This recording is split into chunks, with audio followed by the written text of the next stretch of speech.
Woo! What's up, guys? First of all, I wanted to thank Red Reddington for suggesting this video. And well, you saw the title, guys. So now let's talk about it. How did I end up in a wheelchair? Here we go.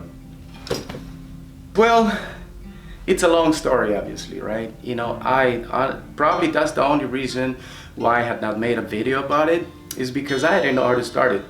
But well, now that one of you had already suggested this video, I think that it shouldn't be that hard, right? Let's start from the beginning. Look, I was a family man, right? I'm still a family man. I'm a dad and a grandpa, by the way. At that time, though, I was married and my wife was pregnant with my younger daughter, Lily. My boy, Louis, was only about 2 years old, and our older daughter, Nina, was approximately 4 years old. So, well, guy, it turns out that one night, you know, after getting out of church, because we used to go to church, we used to go to a church called Victory Outreach, and I would like to give you a background about that church, okay? So, the church Victory Outreach is an evangelical church, and what they do, they go out on the streets and they reach out to the hurting people in the inner cities of the world. There are actually several churches throughout the world. They started in LA, and well, what they do, once again, you know, they go out and reach out to gang members, drug addicts, and I felt the call, you know, to join the church and help them in that cause, which is to make sure that the youth from around LA, you know, county, and even some adults that have been getting in trouble throughout their life would have a chance of changing their life, right? So, so there I am, coming from church. You know, it was a long week because it was a men's retreat. And then on a Sunday night, we were able to take our family. So on the way back home, you know, as I, on the way back home, right, we needed to go to the grocery store because we had a picnic coming up the day after. It was a Memorial Day, 1998. So we decided to go to the store. We went to buy our groceries. And on the way back with our groceries, the kids in the back seats, you know, my wife pregnant, I got to the house, and this is when things changed completely. As soon as I got home, right, you know, I'm starting to get my groceries out of the car, and a dude came from behind my building, and a dude, you know, a guy that is 17 years old, and I had seen before right there in the block. And he asked me for a ride, and he was very clear about it. He told me, hey, Luis, you know, can you give me a ride home because I'm afraid to get shot? And I knew that he was involved in gangs, and because our church used to reach out to gang members and drug addicts. As a matter of fact, I had already taken several of his friends, one that I remember very clear, stopped doing heroin and started going to our church, and I would bring him to Bible studies. So he knew that I wanted to help his community, right? So he took advantage of that, and he thought, well, you know, maybe this guy can save my butt tonight, and if I can only get a ride home, I will get there safe. So I didn't think twice about it. You know, I was like, you know what, this is a good opportunity for me to preach to this guy, for me to tell him that he could change his life, and that with the help of the church, with the help of God. At that time, I was a hardcore believer. And I said at that time, guys, because, well, right now at this moment, I don't go to church. I haven't been in church for a good while. But that's another story, okay? We can talk about it some other time. So now, the guy, right, you know, started helping me get the groceries out. And how did he know my name? Well, I'll tell you why he knew my name. The only reason why he knew my name, not only because I had taken some of his friends to church, right, but I was a manager of a building that had 20 units, or at least over 20 units. So my job as a manager was to take away the graffiti, clean the premises, paint the rooms, do light plumbing. So, you know, you imagine, right? So I would always have my car parked outside and I would be working around the building. But at the same time, it was a hangout for a gang in that area. Now, because of the type of job that I had, right? Not only I was an apartment manager, the building was actually called also a sober living. The name of the company was Shelter First, and I was working for this company for approximately 2 years already, managing their apartments. And they were always located in some of the worst areas in LA, and they would hire guys from church so that we could lead the residents into a better style of living per se, right? So I'm always working, they know I'm the manager there. We cannot get rid of the gangs, guys. One of the details that I would like to tell you is that this happened close to the Rampart Division, and at that time the Rampart Division in 1998, it was super corrupted. So it didn't matter how many times I called the cops so that they could come and talk to the gangs and tell them not to hang around the building. You know what they would do? They would tell the gangs that the neighbors called the cops, and the gang members themselves would approach us later on and say, hey man, the cops are telling us that you're calling them, so might as well you just give up, and let us hang around the building. So it was really problematic, guys. Anyways, since it was gang infested, I'm determined to make some changes in that neighborhood. I had already done it in South Central, and this was on the upper side of north of Los Angeles, right? So here we go, guys. So I get in the car and I tell the guy, okay, get in the car, and the only thing I have in my mind is that I'm gonna preach to this guy. Maybe I'll bring him to church. So as I'm leaving the house, about a block away, I see a car that passes by us and made a U-turn, and he looked very, very suspicious, So I asked the guy if he knew them, and he told me he did. Later on, 2 blocks away, after the car is following us, he begins to change the story and say, well, maybe I don't know these guys. So I don't panic, because I'm thinking that I am protected, you know what I'm saying, by God and all these things. I'm all prayed up and ready to just save us all for God. And I tell them, you know what, man, if they ask you where you're from, do not tell them where you're from, and let me handle it. I'll talk to them. Thinking that perhaps, me being an adult, the kid was approximately 17 years old. I was already 27 at that time. So that 10-year gap, made me feel like I was just an older guy, and I could probably solves the situation by just talking to these other kids that were following us. So I finally approach a red light, like 3-4 blocks away from my house, and the car that was following us parks right next to my car on the passenger side. Now, the driver of the other car brings down his window, right? And the kid that I got inside my car, he just looks out for like about a second, then he leans back and kind of following what I had told him, let me talk to them. So as soon as I stick my head out of as soon as I stick my head out, I didn't stick my head out of my passenger side, obviously, that thing is way too far. But I just went like this, and I'm like, hey man, we're coming from, and I was about to tell him we're coming from church. Before I finished the word church, right, the dude that's driving on the other car, he leaned back also just a little bit, and I was able to see that his passenger was pointing a gun at my car. But in this case, it looked really pointing just straight at my head, which it was, because in a matter of seconds, like I said before I even finished my sentence, hey guys, we're coming from church, then I heard a gunshot, and I got grazed right here. So he was aiming at my head, If I wouldn't move by just 1 inch, this bullet would have went somewhere straight right here, because I was looking like this, and the bullet went choom like that. And I don't know if you can see it, but I'll try to pause just a little bit. Maybe I'll get a close-up later on, but there's a scar right here where the bullet grazed me. So that was the first one, right?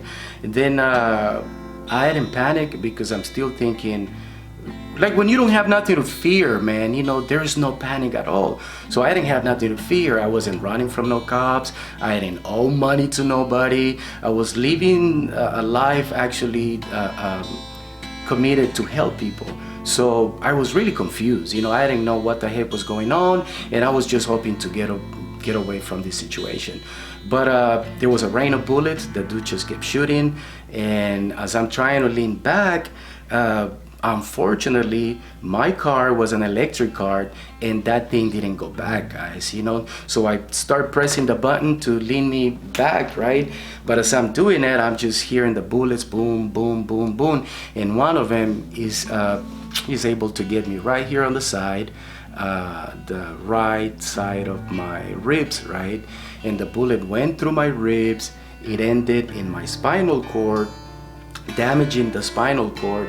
And the bullet is still resting right there in the 8th level of my thorax. So that bullet immediately left me paraplegic, right? That's the right word for it, because from I would say the bottom side of my ribs, I can no longer, I don't move my legs. So that's what paraplegic means, two legs, your pair of legs are not working. So, well, guys, after that, right, I told the kid, you know what, man, call the cops. I got shot. And he didn't believe that I got shot because I was still talking to him, and I wasn't crying, I wasn't yelling, I wasn't screaming. I was just being cool, telling him, hey man, call the cops, call an ambulance. And he took off running. Well, it turns out that he didn't call the cops, he didn't call an ambulance, and it was a fast food restaurant that saw what happened, right, from just the corner, that they called the cops. They heard the gunshots and they were able to call the cops and an ambulance. Let me see if I can cut this long story short, okay? When that cop showed up, they started investigating the scenario. They thought I was dead. I could hear them talking, about me, thinking that I wasn't gonna make it. And if I could explain it in few words, it was like pretty much me being inside a drone looking at me, like from above, right, looking down at me, at my body. And some people call it an out-of-body experience, but if I could just explain that in my own words, what I believe happens is that you pass out, man. You pass out because of pain, right? Your brain completely shuts down all your feelings so that you won't feel pain for quite some time. Now, during that time, you still have some senses working. So one of them is your hearing, So what I believe happens when people calls an out-of-body experience, right, is actually you being a little bit unconscious, you cannot see what's going on, but you're hearing what's happening. So by you hearing what's going on, I believe that your brain imagines the scenario, So that's when those images pop in.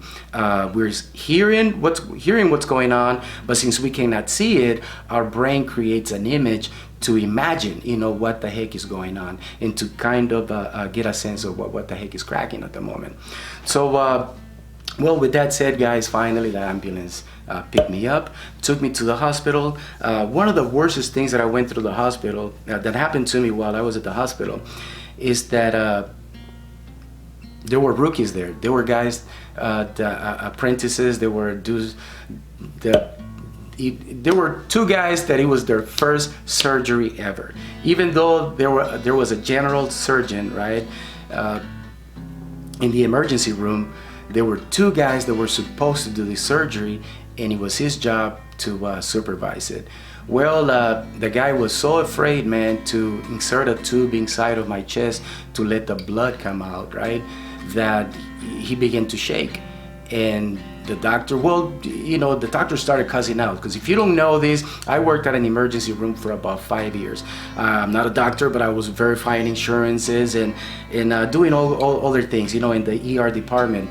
And one of the things, guys, that you will hear at a ER department or during surgery is that doctors will cuss you out. They will cuss out any nurse or anyone that is caught sleeping. If you get nervous, you know, they'll kick your ass out of the emergency room, because you could actually cause more problems, you know. So in this case, the doctor started cussing out at the dude, "Hey, you MF for bleep bloom bloom, you know, insert that damn tube inside the boy before he dies." So the dude nervously inserts the tube inside of me, and he inserts it in the wrong way. So blood didn't come out, and I just passed out. You know, I'm still hearing everything, guys. It's enormous pain, but it's not as intense as the pain that I felt the day after, okay? Because right now my body's still under shock, and the bullet holes and the insertions of all these tubes and things are just part of the process for me to survive. So at that moment, my brain cared less about pain. As long as I'm conscious, right, and aware that someone is trying to save my life, I want to help him by at least breathing, you know. So the doctor takes the tube away from that doctor, the wannabe doctor, the dude that's practicing, right, how to become a surgeon, and he finally inserts the tube in the right place, and boom, blood comes out.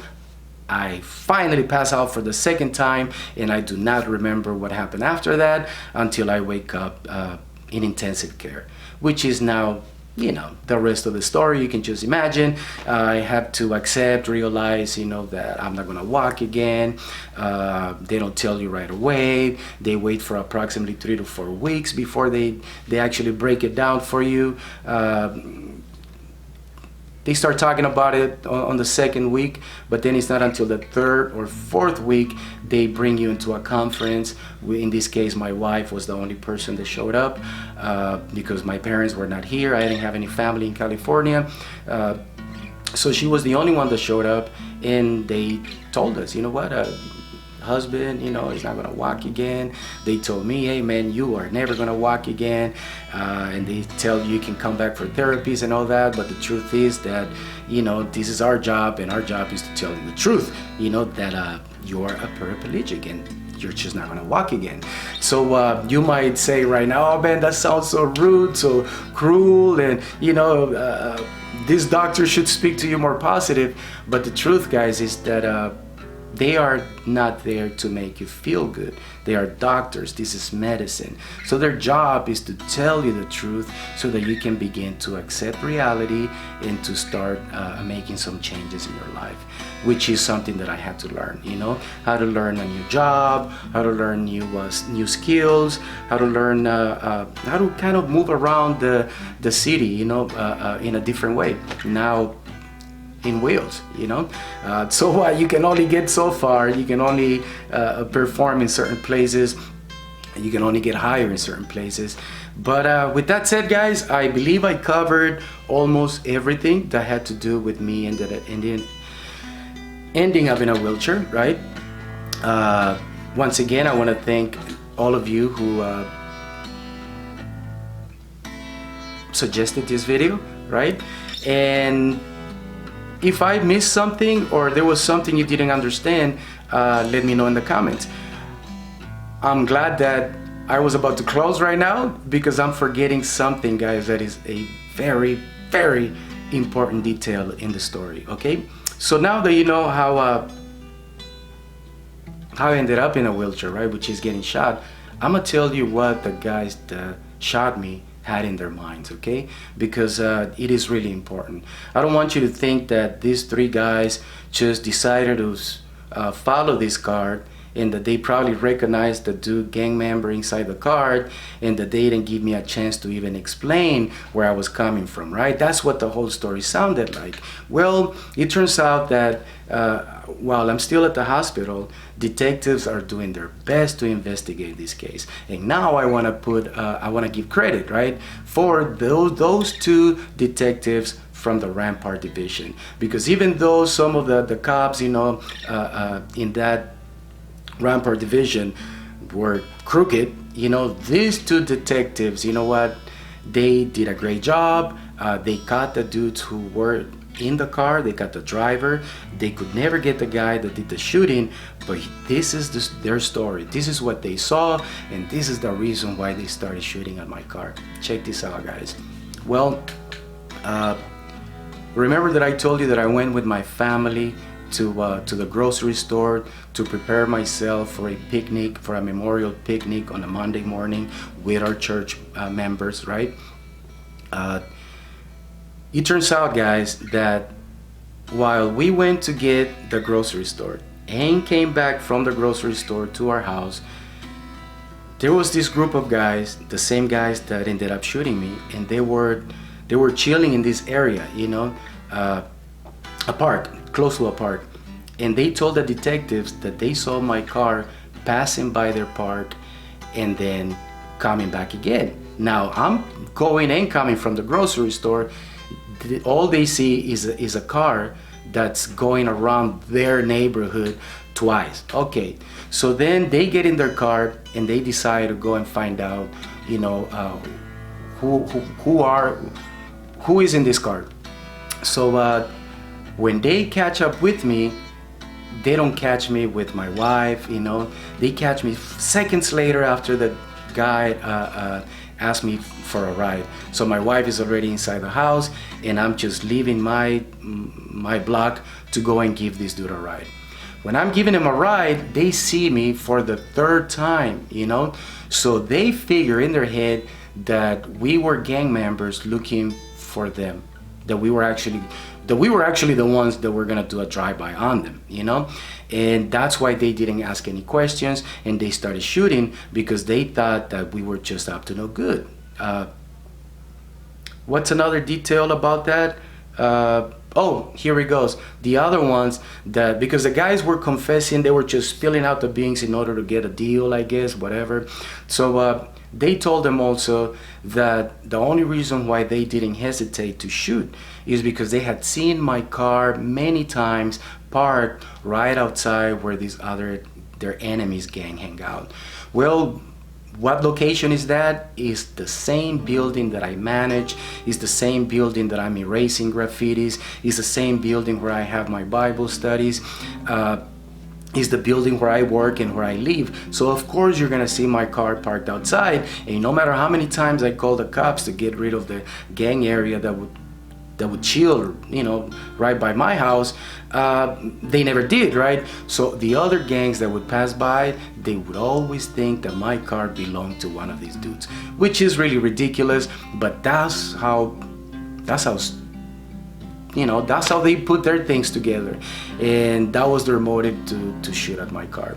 So now, you know, you can see the two sides of the coin. Here I am, you know, driving, all happy as a Christian dude, thinking about my family safe at the house, and I will save a soul right here for Jesus, while other dudes are looking at me in the same area, but from a different perspective. They think I'm a threat to them, they think I'm up to no good, and out of fear, they started shooting at my car, thinking that that I was gonna be the one that would actually end up harming them. So now I guess I can close this video. And again, guys, if you have any questions, right, I'll be more than glad to answer them. Leave a comment, and well, let me know what you think. And I hope the story actually doesn't make you feel any bad. By that I mean, I hope you don't feel sad about hearing something like this. Some of you had came to my channel and asked me to, or at least you had suggested a video about this, about how I ended up in a wheelchair, and thank you for that. You know, some of you came back from FBE React channel, and you saw one or two videos where, you know, the camera shows me that I'm in a wheelchair, and you came and dropped those comments. And you know what? Well, this is the story, guys, and I hope it encourages you to do the right thing, to be careful. Whenever you do the right thing, be careful, man. And on top of that, never give up. Never give up. Never lose your attitude to fight for what is right. With that said, guys, peace out, and come back and visit me again. Take care.